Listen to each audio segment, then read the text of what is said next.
Dabelim, Goa, 1830 hours, runway 26. The pilot pushes the throttles wide open and the A320 gingerly begins its roll. 25 seconds and some serious amounts of thrust later, the torpedo-shaped capsule raises its nose to the sky. What makes this departure truly stand out from the ordinary is that we are flying right into one of the most spectacular sunsets I've seen in a long time. But there's also another reason why this flight is so unforgettable. Thing is, I've just stepped out from behind the wheel of Mercedes' brand spanking new E-Class, after pedaling it around all day, and then, when I hop off the plane in Delhi, I'll be getting straight into BMW's all-new 5 Series. How's that for timing? Now, going from one drive to another is often par for the course. Drives of new cars often tend to get bunched up towards the end of the month with deadlines being what they are, but driving two brand new competitors, one right after the other, well, that's just never happened. Straight talk. The next morning, Delhi is cold and grey. The temperature on the digital dash reads 8°C, and the mercury dips even further as we head out of town. Sunny Goa this isn't. BMW's new 3.0-litre straight six, however, is lapping it all up, wolfing down all that cold dense air like a hungry beast.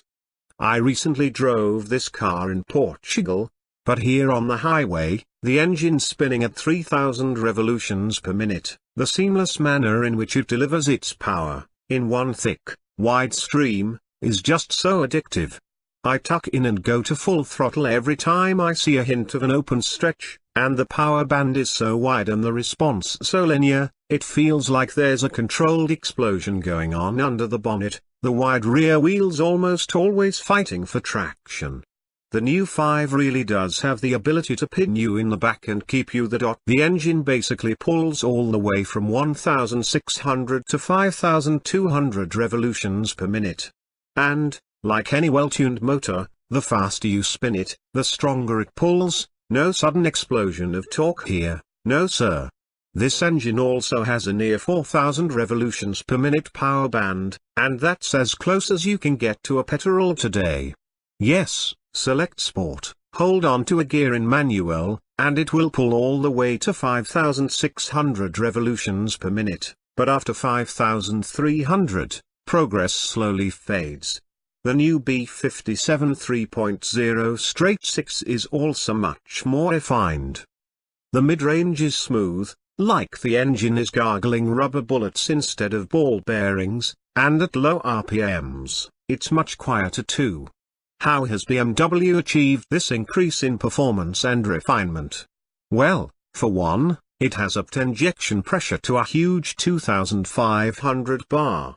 There are now 6 injections per stroke to help smoothen out combustion shock. There's a new twin-scroll turbocharger for better and faster responses, and the engine also gets an all-new, lighter aluminium block, the innards of which are sprayed with metal for better sound insulation.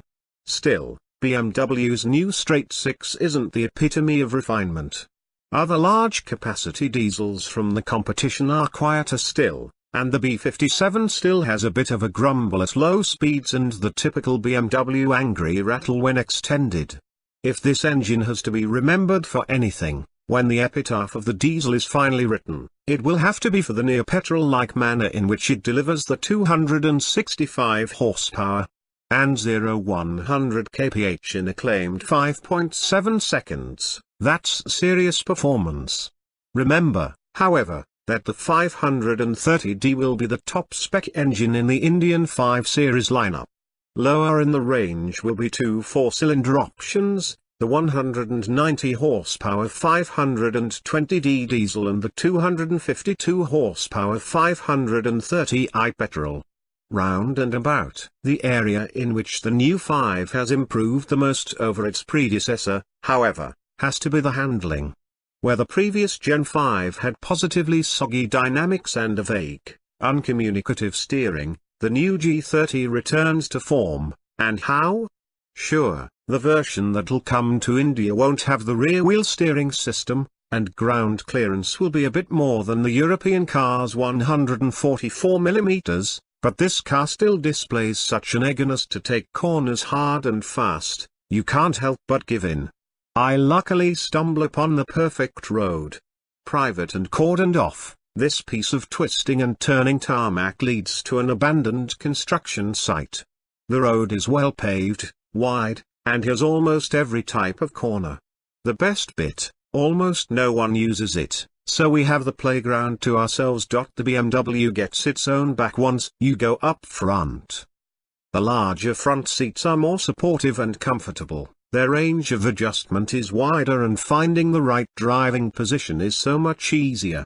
Quality levels are a notch higher too.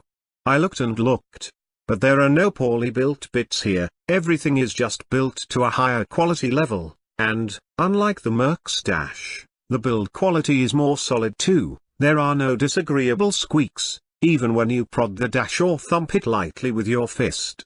The 5 is better equipped too. The instrument panel is all digital, the central screen is of a higher quality, and resolution and functionality are so good, it reminds you of a modern smartphone. Even the touch functions work beautifully, all you ever need to do is hit the button once.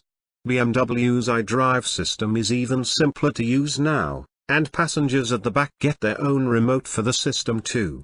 The new 5 even gets a few delight features from the 7. Gesture control works well, once you get used to twirling your fingers in the air. The blower control is also via a touch function, and then there's the cipher-like remote parking too. Some of the buttons like the blower control, however, are a bit small and fiddly to use, especially if the car is on the move, and I really did like the rocker on the earlier car for selecting drive modes. You could use it without looking down. BMW has also made a much-needed modification to the boot, especially for India. The luggage compartment now comes with room for a space saver under the floor, and that's far better than having a spare sitting exposed and all strapped up in your boot. Space will be down on the otherwise generous 530 liters, but having a tire to fall back on makes a huge difference. In the balance, the new 5 is a massive leap forward in almost every area. It drives like a proper BMW to begin with. Performance is muscular, it handles with the fluency of a thoroughbred sports sedan, and control and feedback are so good, it constantly urges you to go faster and faster. And that's a huge improvement over the earlier car, which, frankly, drove like anything but a BMW. The new 5 has also taken massive step forward on the inside. Quality levels are now easily best in class, and it is lavishly kitted out, often as generously as cars from a class above, with some genuinely new bits of tech. Even the rear seat experience is good. The new 5, however, lacks the A-class single-minded focus on the rear seat and simply doesn't have as much legroom. What the new 5 delivers though is a more rounded package. It successfully delivers the impression of being a barely shrunken down 7 Series, and that's a huge accomplishment when you take a step back and look at just how far forward the new car has come. This brings us to the all-important question, which is the better car, the 5 or the E? Well, to know that we'll have to get both cars on the road at the same time, price sheet and option lists in hand. And that can only happen once the new 5 is launched somewhere in June or July at an expected price of Rs 52.65 lakh. The Battle of the Titans is coming up.